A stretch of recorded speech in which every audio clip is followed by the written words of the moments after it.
Hi, good evening. Thank you, Miss Honey, for the time that you have given us. So basically, our project is regarding information that how you receive it and how we transmit it. Please introduce yourself first. Thank you.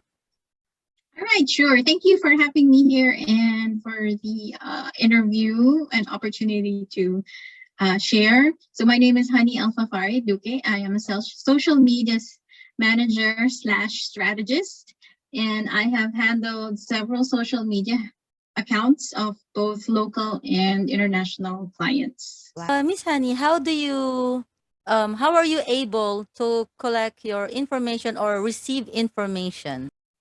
Right. So evaluating information mostly depends on what kind of information you're sharing. So in this regard, I'll give an example um, with a student community, a freelancing student community that I've handled before.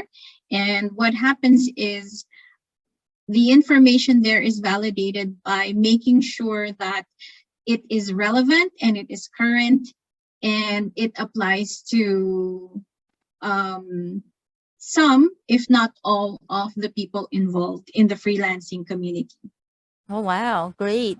And how do you transmit and share or forward or pass this information to your community?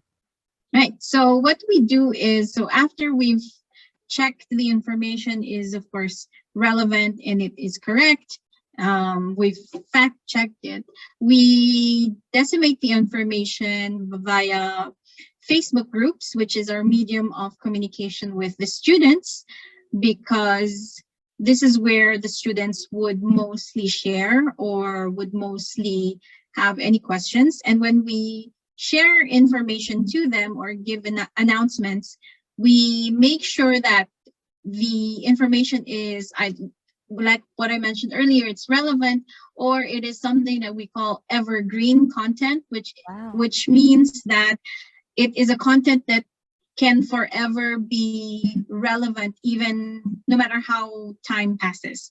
And we provide the information to them, uh, and what we do at the end of the post, just to make sure that the information has been understood by them, is that we provide a CTA, or otherwise what we call as a call to action, meaning we have them do a simple action at the end of the post. Like it can be as simple as making a comment or inserting an emoji.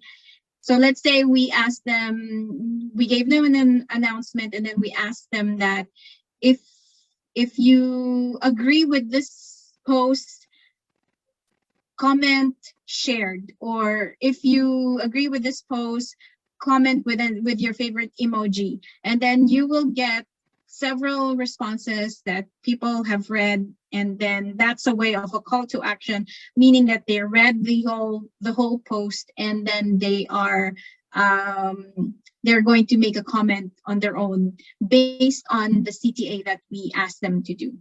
Wow. That's an insightful information. And Mhm. lastly, just a quick message to our high school students that this would be shared to. What would be your message as a social media manager in regarding information as they are learning the media and literacy? Right. So it is very important that, number one, aside from fact checking, there are many, since we live in a world where information is just at the tip of our fingertips, it means that there will be so much information out there. And you may think that that information is factual because you found another website supporting that information. Whereas, did you also check whether that website is credible? So you have to make sure you take your information from credible websites. So what I mean by credible website, you can't just rely on Wikipedia, because Wikipedia is an editable website, meaning that anybody can just come in and edit the information found in Wikipedia.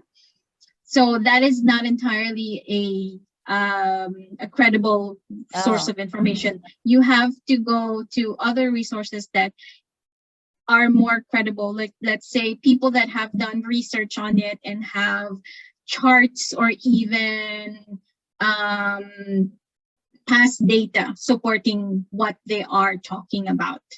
So Wow. that's very, very important. Don't just go by just because you saw it first thing on first page of Google. Oh, wow. That's awesome. Once again, I would like to thank you for your time and for the opportunity to know more from you and your experience. Thank you so You're much. welcome. Thank you. Bye bye. Bye.